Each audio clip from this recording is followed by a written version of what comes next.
There are moments in life when everything changes, not because of some grand gesture or a huge event, but because of a simple choice, a choice to see someone when the rest of the world looks away. This is a story about one of those moments. Picture this, downtown Seattle, a rainy afternoon at an upscale cafe called Cafe Soleil, the kind of place where business deals are made over espresso, where the wealthy come to be seen. The air smells like expensive coffee and fresh pastries. Everything is perfect, elegant, controlled. And in the middle of all that perfection, at table 7, sits a little girl, maybe 10 years old. She's wearing sunglasses indoors, the kind that tells you she's blind. Her clothes are expensive, clearly from a world of privilege. But if you look closer, really look, you'll see something else.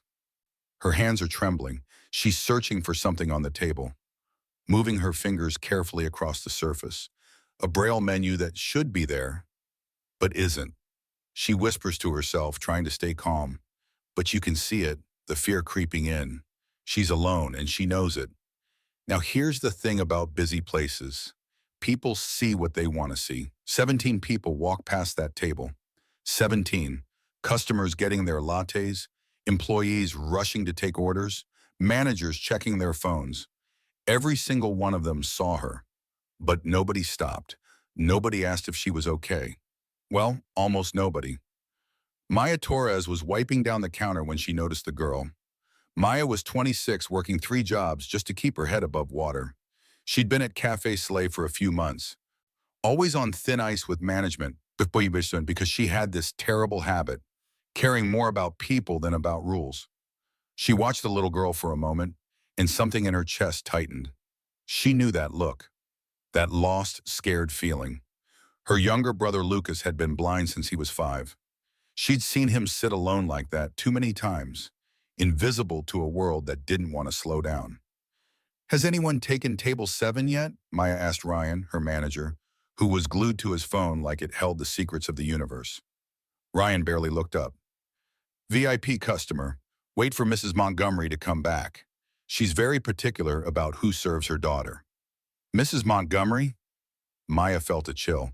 Isabella Montgomery, CEO of Montgomery Innovations. Her face was on magazine covers, her reputation legendary. People didn't cross Isabella Montgomery and keep their jobs.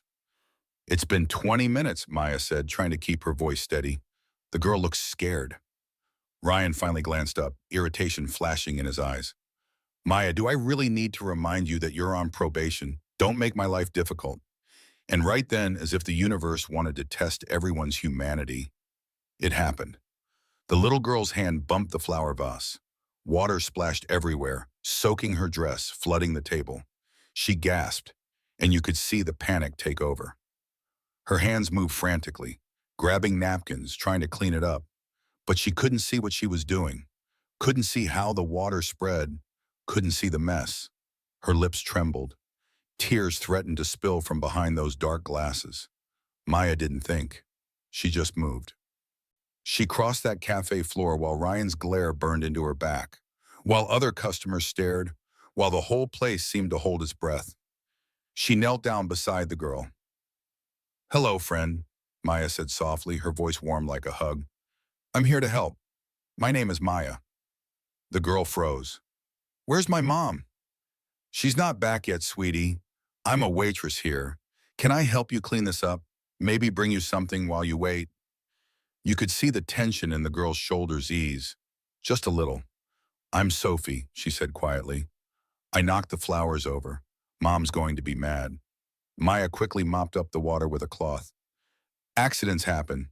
You can't even see it anymore." Sophie smiled, small but real. "You're lying. I can't see, but I know when adults lie to make me feel better." Maya laughed. She couldn't help it. This kid was sharp. "Okay, you got me. There's a tiny stain, but nothing serious. Are you hungry?" Sophie hesitated. "Mom said not to ask for anything until she gets back." "And when did she leave?" "When the clock said 3:30. Maya checked her watch. Almost 5 o'clock. 90 minutes. A blind 10-year-old left alone for 90 minutes in a crowded cafe. Something hot and angry rose in Maya's chest, but she kept her voice gentle.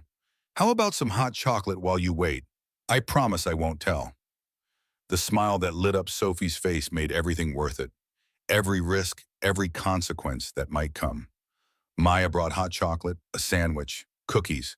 She didn't just set them down. She guided Sophie's hands, explained where everything was placed. Your hot chocolate is at 2 o'clock, the sandwich at 12, cookies at 9. You describe things differently, Sophie said between bites. Other people talk like I'm stupid. My younger brother is blind, Maya explained. I know how important it is to be treated like a person, not like a problem. For 15 minutes they talked, really talked. Sophie told her about her favorite books in Braille, about how she loved music, about how she could identify people by the way they walked. Maya told her about Lucas, about how he could play piano like an angel. The stars must be like music we can't hear, Sophie said, her face bright with wonder. We feel like they're there even when we can't see them. What they didn't know, what they couldn't have known, was that outside the cafe, a black Mercedes had been parked for 30 minutes. Inside sat Isabella Montgomery, watching. Her eyes, cold and calculating, missed nothing.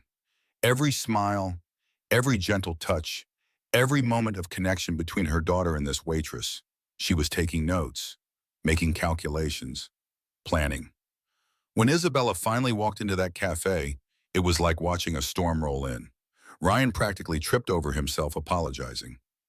She ignored him completely, walking straight to table 7 with the confidence of someone who owned the world.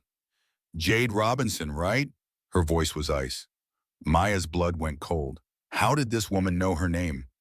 It's Maya, Maya Torres. I see you took the liberty of feeding my daughter. Mommy, Sophie lit up. Maya was so nice. She told me it's about constellations we can feel instead of see. Isabella looked at the empty plate, the chocolate mug, the crumbs. Her face revealed absolutely nothing. How much do I owe you for the meal? Maya stood up straighter. Nothing. It was on the house. Silence. The entire cafe seemed to stop breathing. All right, Isabella finally said, taking Sophie's hand. Let's go, honey. As they walked toward the door, Maya heard Sophie ask, can we come back tomorrow? Maya promised to teach me the difference between cappuccino and macchiato by smell. Ryan appeared instantly. My office, now. Maya knew. She'd just lost her job. But as she walked toward that office, she didn't feel regret. She felt something else. Something like purpose. What she didn't know was that outside, Isabella Montgomery was typing a message to her assistant. I want everything on Maya Torres by tomorrow morning. Everything. In the world of the powerful, information is currency, and Isabella Montgomery was very, very rich. The next day, Maya sat in her tiny Seattle apartment, staring at 3 pieces of paper. Her termination letter, an eviction notice, a pile of overdue bills, the trifecta of disaster. Her phone rang. Lucas, don't give up. Her brother's voice was soft but strong. You always say everything happens for a reason. I lost my job for helping a kid, Lucas. What reason could there be? Then the intercom buzzed, a woman's voice, professional and cold. Miss Torres, I am Margaret Chen, legal assistant at Montgomery Innovations. Mrs. Montgomery requests your presence for a meeting at 9 o'clock tomorrow morning. Maya's heart hammered. What could Isabella Montgomery possibly want with her? The next morning, Maya stood in the lobby of Montgomery Innovations wearing her best thrift store dress. Around her, executives in $1,000 suits glided past like she didn't exist. The building was all glass and steel, reaching up into the Seattle sky like a monument to power. On the 45th floor, in a conference room that overlooked the entire city, Isabella Montgomery stood at the window. She didn't turn around when Maya entered. Yesterday you served my daughter when I specifically asked the staff to wait for my return, Isabella said, her voice carefully neutral. She was hungry, Maya replied simply. Isabella finally turned. Do you know why I left Sophie alone for nearly 2 hours? The question caught Maya off guard. No, ma'am. To see who would notice her. A social experiment. Isabella's eyes were sharp, calculating.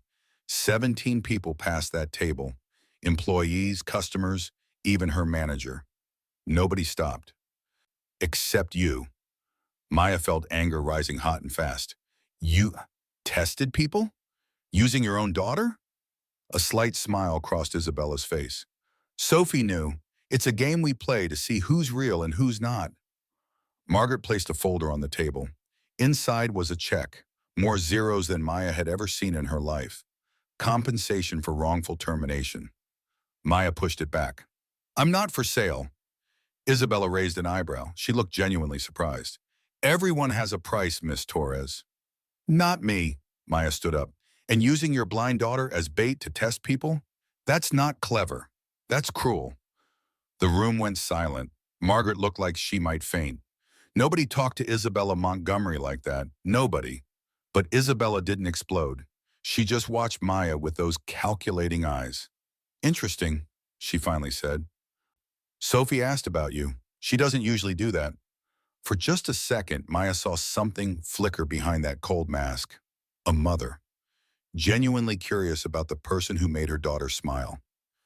I have a different proposal. Isabella slid another folder across the table.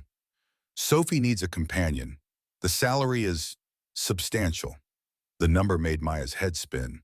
10 times what she'd earned at the cafe. Why me? Maya asked suspiciously.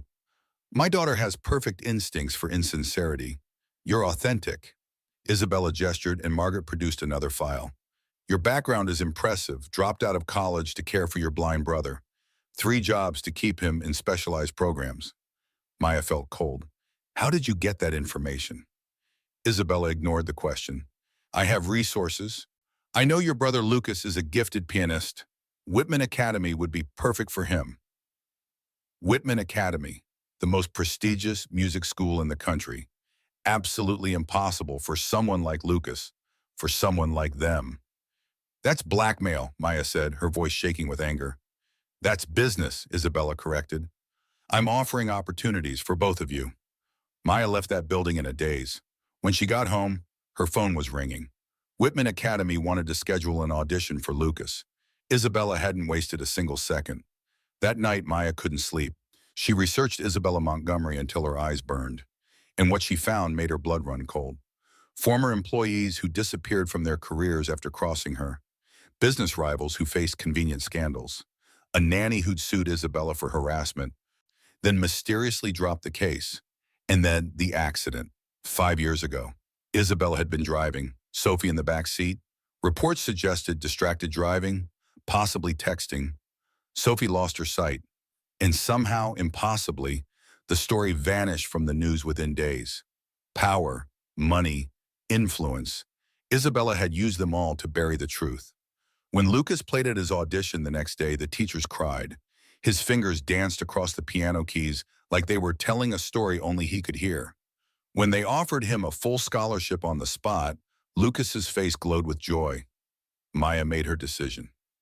She would enter Isabella Montgomery's world, not because she was bought, not because she had no choice, but because Sophie, brilliant, kind, lonely Sophie, deserved someone who saw her as more than a blind girl, more than a test, more than a pawn, and maybe, just maybe, Maya could uncover the truth that Isabella had worked so hard to hide.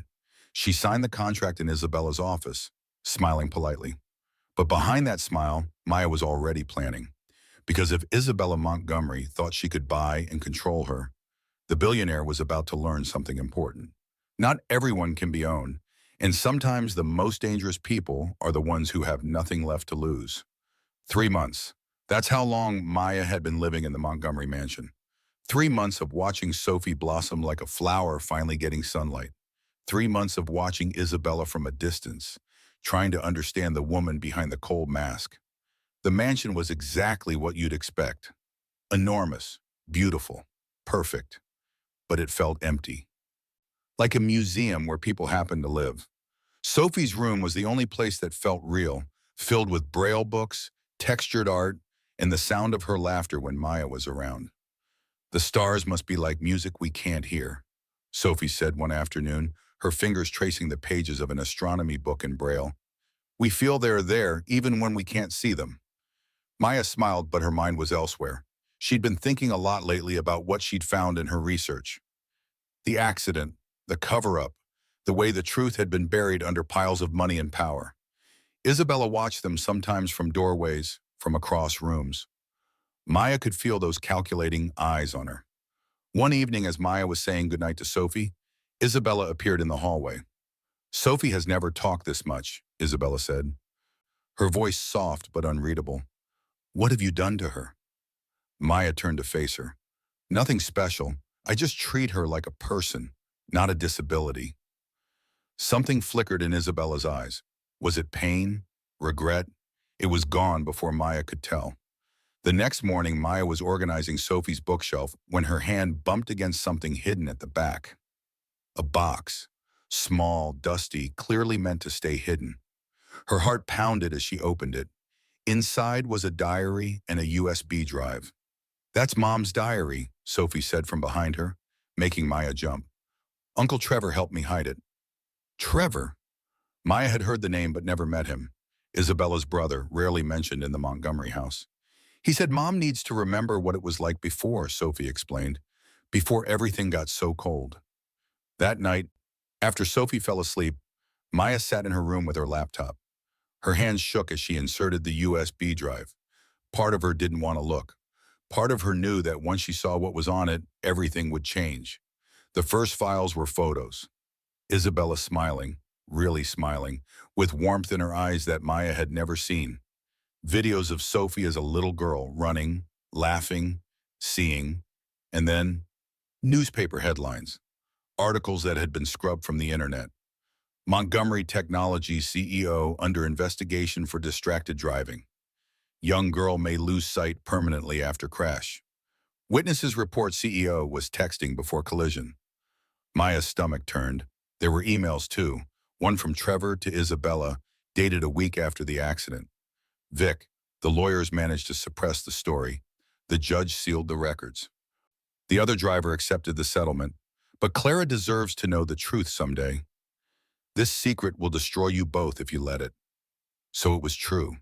Isabella had caused the accident that blinded her own daughter, and then she'd used her money and power to bury it, to make sure no one would ever know. But that wasn't even the worst part. Maya kept digging through the files. Medical records, reports from specialists, treatment proposals, all stamped declined or postponed or canceled. Experimental treatments that could have helped Sophie see again. Procedures with good success rates. Hope in the form of science and medicine. And Isabella had said no again and again and again. Maya felt sick. Why would a mother do that? Why would you keep your own daughter blind when there was a chance, any chance, to give her sight back? The answer came in another email, this one from a therapist Isabella had seen once and then fired. "Ms. Montgomery, your fear that Sophie will see you for who you really are, if her sight returns, is not a valid reason to deny her treatment. This is about your guilt, not her well-being. I strongly recommend—" The email ended there. The therapist had been cut off, probably paid off, definitely silenced. Maya sat in the darkness of her room, tears streaming down her face. Isabella wasn't just protecting herself from the world finding out. She was protecting herself from her own daughter seeing the truth. The next morning, Isabella made an announcement at breakfast. "I have a meeting with the Foundation for Visually Impaired Children today. Sophie, you're coming with me." Something in her voice set off alarm bells in Maya's head. After they left, she did some quick research. There was no meeting scheduled. No foundation event on the calendar. On instinct, the kind that had kept her and Lucas alive through years of struggle, Maya had placed a small tracking device in Sophie's backpack weeks ago. Just in case. Just for safety. She pulled up the app on her phone. The dot that represented Sophie was moving farther and farther from Seattle, heading somewhere remote, somewhere isolated. Maya knew she needed help. She called the only person who might understand. Trevor Bennett answered on the second ring. "Who is this?" "My name is Maya Torres. I work for your sister, and I think Sophie's in danger." They met at a coffee shop an hour later. Trevor was younger than Isabella, with kind eyes that looked tired, sad. "I was wondering when someone would figure it out," he said quietly. "I've tried to stop her. For 5 years, I've tried." "Stop her from what?" Trevor pulled out his own folder. More medical records, more canceled treatments. Isabella takes Sophie to specialists twice a year, but not to get help, to make sure Sophie stays blind. Maya felt the room spin. What? She needs to confirm there's no hope, that Sophie will never see again. Because if Sophie regains her sight, Trevor's voice broke. Isabella believes Sophie will see her as the person who took her vision away. She can't face that, so she makes sure it never happens. That's insane, Maya whispered. That's guilt, Trevor corrected. Guilt that's turned into something toxic, something that's hurting them both. They drove fast, following the GPS tracker. The clinic was 2 hours outside Seattle, isolated and private. Through the window, they could see Isabella arguing with a doctor, and Sophie sitting alone in an exam room, confusion and fear written all over her face. Enough, Maya said. This ends now. They walked in together. Isabella's face went white when she saw them. What are you doing here? It's over, Victoria, Trevor said, using her full name like a weapon. He held up a folder. I have copies of everything. The accident, the cover-up, every treatment you've denied, every specialist you've silenced. You don't understand. Isabella's voice cracked, the ice finally breaking. I understand perfectly, Maya interrupted. She turned to Sophie, who had stood up and was walking toward them, guided by the sound of their voices. Sophie, there's something you need to know. I already know, Mom, Sophie said quietly. Isabella froze. What? I've always known. Sophie's voice was small but steady. Her chin trembled, but she kept talking. I heard you crying every night. I heard you say it was your fault. I've known since the hospital. Isabella fell to her knees, actually collapsed right there on the clinic floor. All her power, all her control, all her careful walls, crumbling like sand. Sophie, I'm so sorry. I'm so sorry.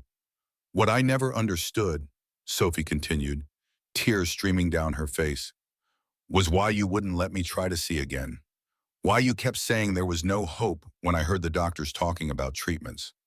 The doctor approached carefully. Miss Sophie, there's a new treatment. It has a 60% chance of partial vision recovery. Your mother has declined it for 5 years. Sophie turned her face toward where she knew her mother was kneeling. Why, Mom, why would you do that? And finally, Isabella told the truth.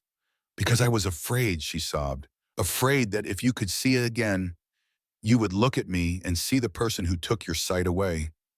You would hate me. And I couldn't survive that. The room was silent except for Isabella's crying.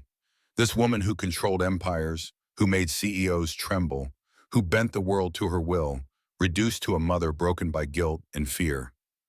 Sophie slowly walked forward, her hands out. She found her mother's face, mapping it with her fingers the way blind people do, tracing the tears, the grief, the pain. Mom, she said softly, I wouldn't hate you for the truth. I hate you for the lies. It was the most devastating thing Maya had ever heard, and the most necessary.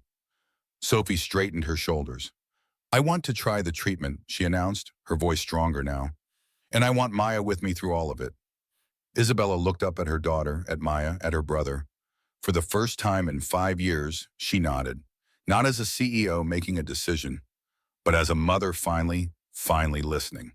6 months later, everything had changed. Autumn painted the Montgomery estate in gold and red.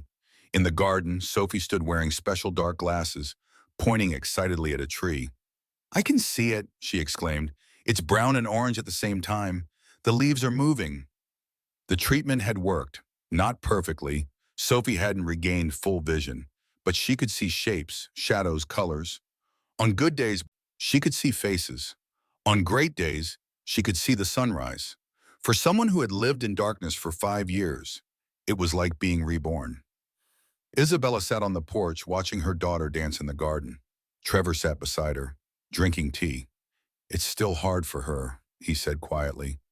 Seeing Sophie happy means facing what she almost did. What I did do, Isabella corrected. Her voice had changed over these months.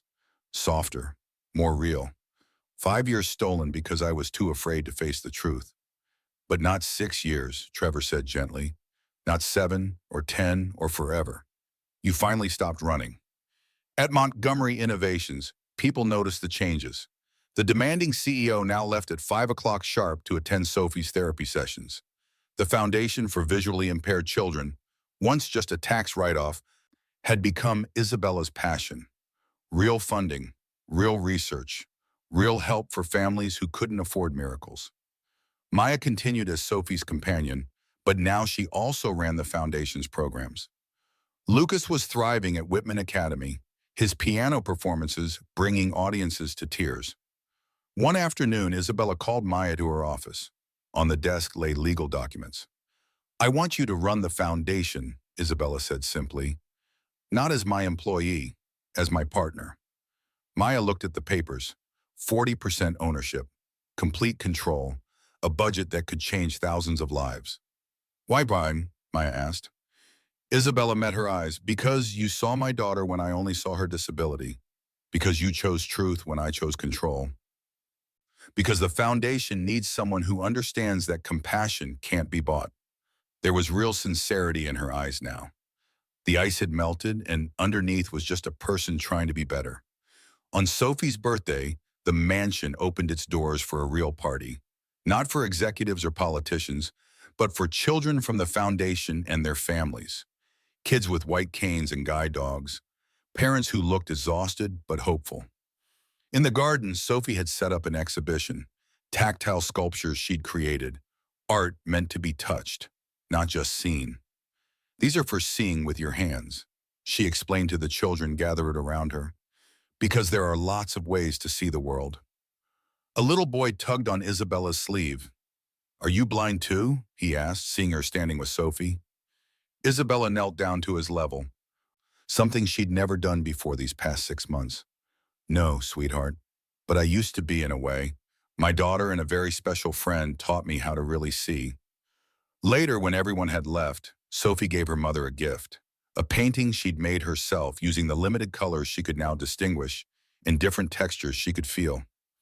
"What is this?" Isabella asked, her voice thick with emotion. "It's a reminder," Sophie said, "that sometimes we have to lose something to really appreciate what we have. And sometimes we have to fall completely apart before we can put ourselves back together the right way." Isabella hugged her daughter, really hugged her, for the first time in years, and in that moment, she understood something profound. Her empire was still there, her company still thriving. But none of it mattered compared to this. Holding her daughter, knowing that the truth had finally set them both free. Maya watched from the doorway, tears in her eyes. She'd entered this world as a struggling waitress with nothing to lose. She'd stayed because a little girl needed someone to see her truly, and in the process, she'd helped break down walls that money and power had built so high they seemed impossible to climb. "Any regrets?" Trevor asked, coming to stand beside her. Maya smiled. "Not for a second." Because here's the truth that Maya had learned, that Sophie had proven, that Isabella had finally accepted. The greatest power in the world isn't money. It isn't control. It isn't even the ability to bury your mistakes.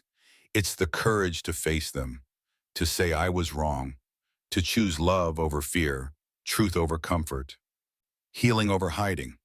Sometimes the people we think we can buy or manipulate are the ones who end up saving us.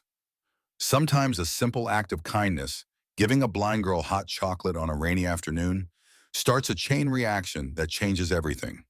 And sometimes when we're brave enough to be honest about who we really are, we discover that love doesn't require perfection. It just requires truth. Isabella Montgomery learned to see not when she opened her eyes, but when she finally opened her heart. Sophie learned that forgiveness doesn't mean forgetting. It means choosing to move forward together. And Maya, she learned that changing the world doesn't require power or wealth. It just requires the courage to remain true to yourself when everyone around you is for sale. As the sun set over the Montgomery estate that evening, 3 people stood together: a reformed billionaire, a brave young girl who chose truth, and a waitress who refused to look away. Their story reminds us of something important, something we all need to hear. Your story isn't over. No matter what mistakes you've made, what secrets you've buried, what truth you've been too afraid to face, your story isn't over. It's simply waiting for you to be brave enough to write the next chapter honestly. And sometimes all you need is one person who sees you truly, who refuses to let you hide, who reminds you that redemption is always possible. Sometimes all you need is someone brave enough to care.